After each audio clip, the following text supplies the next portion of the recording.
Hello everyone, thank you for tuning into another episode of the Psychotherapist Podcast. I am your psycho host, Malcolm Clancy, and as always I'll be speaking with my therapist co-host, Dr. Bob. In part 1 of this psychotherapy session, we discuss Wim Hof method. I've personally been trying out certain breathing exercises in addition to the cold showers, so we discuss that. We discuss a book called Breathe, or Breath, I should say. Is it Breathe or Breath? I'll find out. It'll be a book we'll be covering possibly in the future. We also discuss how your COVID mask is probably giving you CO2 poisoning and killing your brain cells. It's science. And we also discuss how statistics are fake and, as always, riff on many tangents. So we'll get a quick word from our sponsor and then we'll get the show started. Thank you again for listening. Today's show is brought to you by Velocity Dance Company. Velocity Dance Company is a super rad dance class school extraordinaire that allows infinite possibilities for women to gather, feel awesome, get fit, meet some cool people, dance, have fun, learn all kinds of different dances at velocitydancecompany.com. They host birthday parties, they got some sick gear, and, you know, I've personally, they don't know this, but I've infiltrated the dance company dressed as a female, and I had a blast. Enjoy the show. Oh, and one more thing. These are real psychotherapy sessions. I try to be as open as possible, but if you do happen to hear a little, just realize that shit got a little too real. Peace. Alright, it sounds good, so we're rolling. Okay, it sounds good, so we are live now. We're gonna do it live. Okay. Would you like to give the morning blessing? Good morning, or evening, or whenever you're listening to this. This is the Psychotherapist Podcast, and bless you for listening. Yeah, and bless you, Malcolm, because when I got your text this morning, it sounded like you were washing down your Adderall with turbocharged coffee. So I figured I'd better have another cup of coffee just to catch up with you. You're locked and loaded. You're locked and loaded and ready to go, huh? Yeah, man. I'm just chilling on my porch. It's finally getting nice out, so I don't have to feel like I'm half distracted by fucking sucks out here. That fucking sucks out here. Yes. Okay. So it's nice. Is it nice there? It's nice enough for me, man. I've been getting used to the cold. I've been doing more of the Wim Hof showers. Mm-hmm. So this is good enough for me. Okay. It's just in the 30s where I am because I'm close to the water. Unfortunately, it's cool and breezy. Too much for me even to take a walk. But you've been doing the Hof showers, the cold water showers. Yeah, so I've been trying to do them every day starting this week, but I skipped a couple days, so I did basically 3 out of 5 days. So that means you're doing a cold water shower. So I watched an interview and he said you can do a hot shower, then at the end just blast the cold for 30 seconds, and you can just build up your tolerance from there. And he said if you get to around 2 or 3 minutes, you're good. And so I actually started the day before I heard that actual interview, but Harry Potter basically told me the same thing. So I started at a minute. Okay. And the very first time, I think, I just haven't taken a cold shower in so long. I at first just turned it kind of on cool, thinking it was going to be cold, and then had to keep turning it down a little bit. Yeah. Then the second time, I by the end of it, I was laughing and crying at the same time. It was Okay. it was like surviving torture. How long was the shower? The cold shower? The cold part was just like a minute, and the second time I had to like step out for a couple seconds and step back in and just dunk my head into it and lean into the suck. Okay. And then the third time yesterday, I did a minute and 10 seconds, and I'm starting to get more used to it. So. Okay. Do you notice anything? Any change in yourself, your metabolism, your blood pressure, or anything physiological? Well, it's interesting you mentioned metabolism because I noticed I haven't been as hungry lately. Oh, that is interesting. I didn't even think of it till now, but yeah. And does he mention that? Does Hoff mention that as a characteristic that sometimes occurs? He might have in some extended interview, but I haven't watched anything that in depth. Okay. I have actually been doing the hot cold my probably 30 years. I mean, I think since I worked at Mass General, a doctor once told a couple of us that, if you take your shower, a hot shower, wind it down, so that you're at the end it's a cold shower. But I never did it for any extended period of time. So in the summer I could do it a little bit more to the cold. So I don't even know how many seconds it is. I don't think it's more than a minute. But I've done that. I do that all the time. So before I read anything about Hoff, I was doing that. But I had no intention of extending the cold part. That wasn't a goal, and it isn't today. So I think he said it had more to do with just kind of waking up your cells and getting your metabolism going and your heart and everything else. And well, it's a great. It does wake you up. I mean, you feel more alert. That's for sure. Absolutely, and you, at least to me, I get the benefits of a hot shower where my body feels relaxed, but I get the benefits of a cold shower where I'm mentally awake when I step out, because if I take just a hot shower, sometimes I feel a little lazy and groggy when I come out, so. But you never hear people talking about taking a nice cold bath, They try to take a nice warm bath or a nice hot bath or a nice hot shower. But it sounds like you're committed somewhat to this, huh? Yeah. I've also heard that hot water actually stimulates muscle growth. Okay. I have no idea if cold has an adverse effect to that, but is that anything you've heard before? No. Okay, we'll move on. Not that comment, but one question: are you doing the breathing component to this Hoff technique? I'm addicted to the breathing component. I gotta tell you, Bob, it's something I've been doing at least once every day. Okay. For the hold your breath part, I'll go as long as I can. Okay. And usually rewind it when I tap out and take a couple breaths, then like go back into it. And the more I've done it and the more intensely I've been doing the breathe in, breathe out part, when it comes to the hold your breath part, I'm really sinking into this like alternate state. I'm starting to really feel the relaxation. I just feel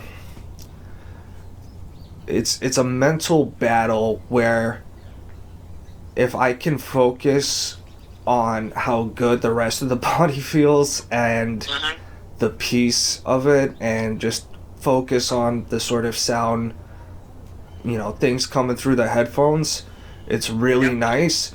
But at some point, that breath part starts winning the battle, and you just got to pay attention. You can't ignore it. But I really enjoy it. That state. The main benefit for you has been the relaxation piece of it. Yeah, and I feel like my just breath control and stuff is just better.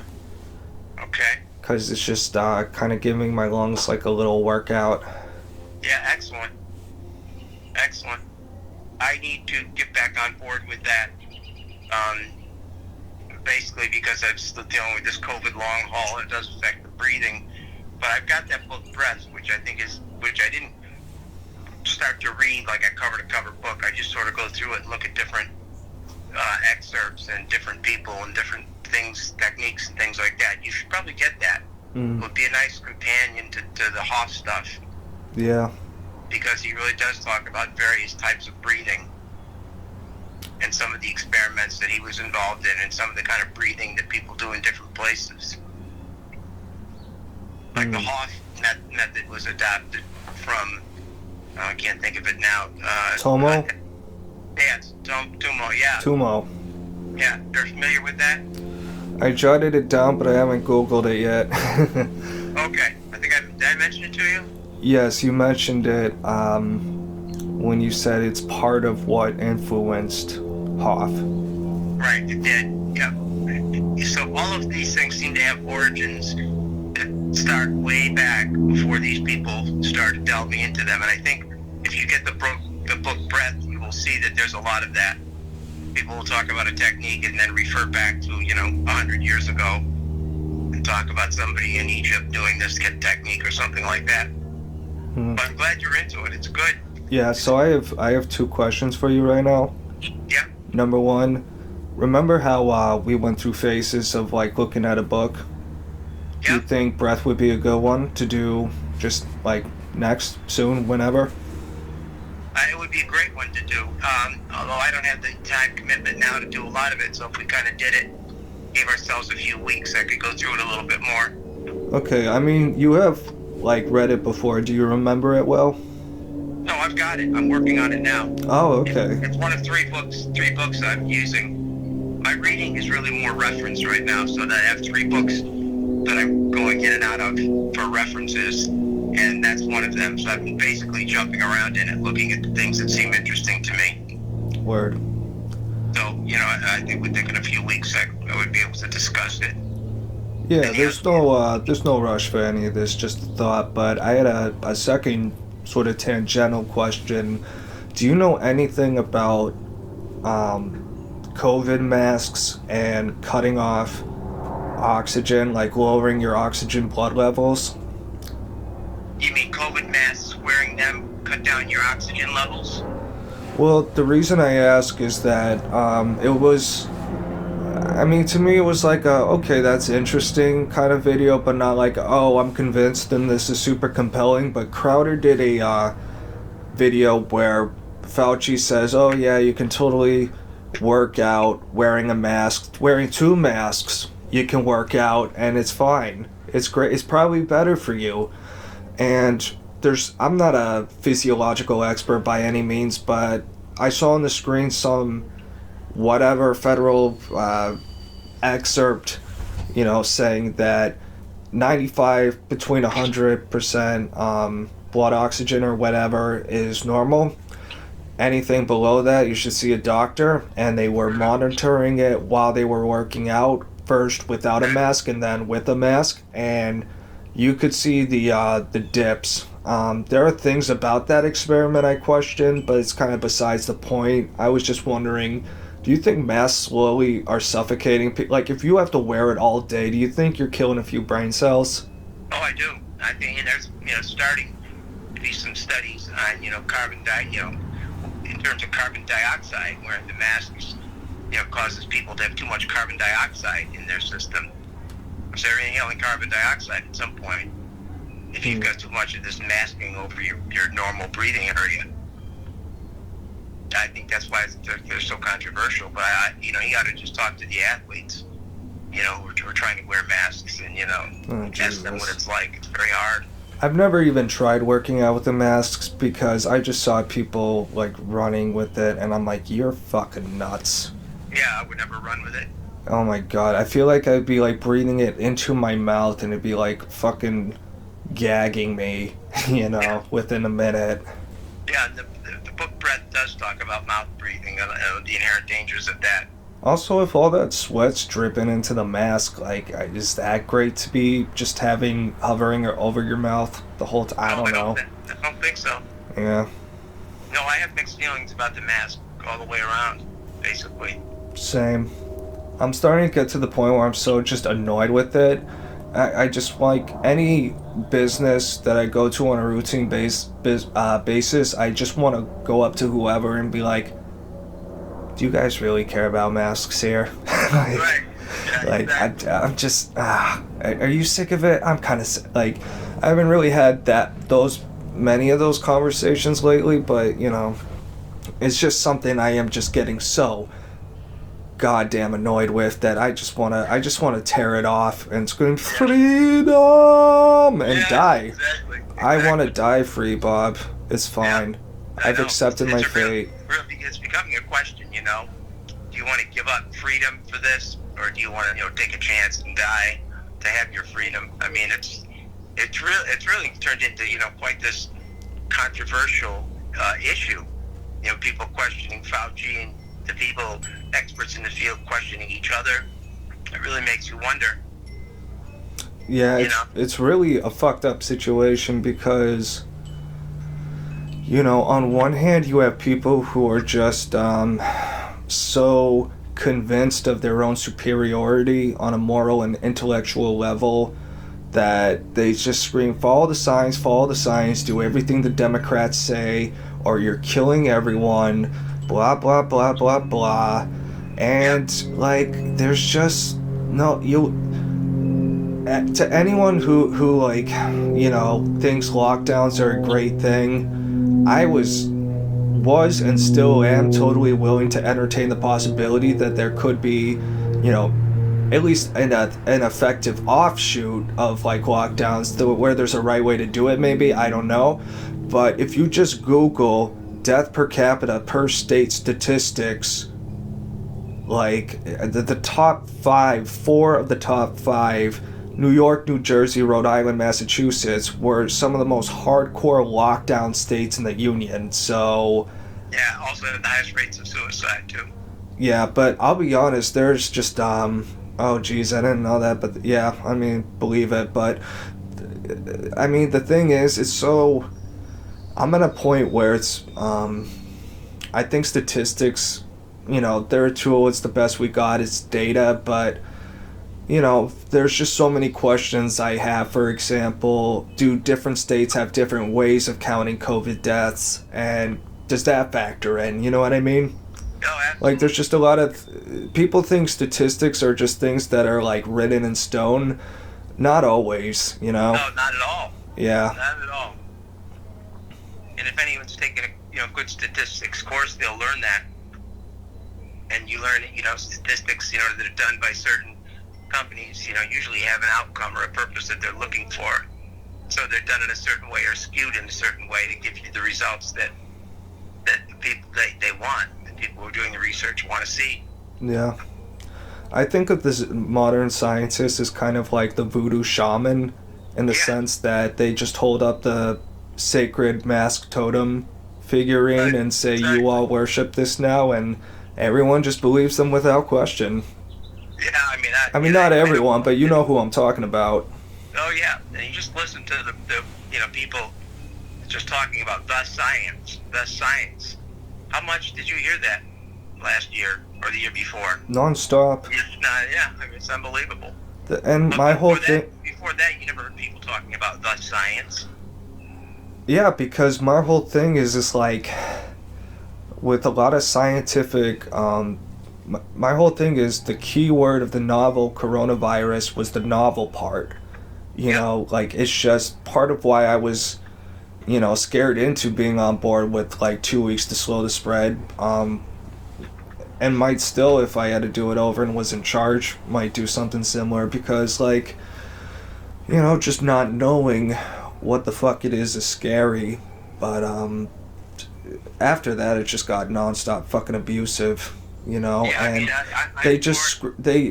just a bludgeon to scream, because there's already a preconception that if you're not super liberal, you're basically a caveman. So of course a caveman wouldn't believe science, our science, my science. There's just the whole scientific method and principle is we don't have a lot of things settled. Yeah, we have laws of gravity and such, but even that, a fucking, what's it called? a singularity or what the fuck ever in deep space just throws that shit out the window. Yeah. So Exactly. Yeah, I struggle with it because I had COVID and I still have symptoms. I mean, not to be classified as a long hauler, but on the other hand, I'm opposed to the coercion of things like lockdown and keeping things closed. I'm very opposed to all of that. You know, I only do what I have to do to watch myself because I know that I had something, whether it's COVID or whatever. I know that it's affected me and that I have to do things a certain way, but I don't proselytize that to anybody. And I don't say, oh, I'm following the sciences. No, I'm kind of following what my body's telling me to do, basically. right, and I think we're getting at the heart, I think, of what the whole COVID conflict is really about. It's between a faction that values freedom Mm-hmm. and a faction that values safety and trust in the government. And the thing is, I lost my train of thought. Damn it. I had something, Bob, I swear. Yeah, you were going for that, the whole purpose. Oh yeah, it's just it's people in the heart of it is risk, right? The ability to psychologically handle risk. They're just two very different attitudes. One says people are adults and just make your own risk assessment. You know, if I was, 65 or up or whatever, I wouldn't want to tell children to fucking be under house arrest and fucking, be in suicidal fucking conditions. Like, I would just say, you know what, try not to come near me, and if I've got to, like, lay low until we get a vaccine or whatever, Yes. Like, or I just say, fuck it, I don't believe it, and then I get it and die. But you know what? Let nature take its course. Yeah.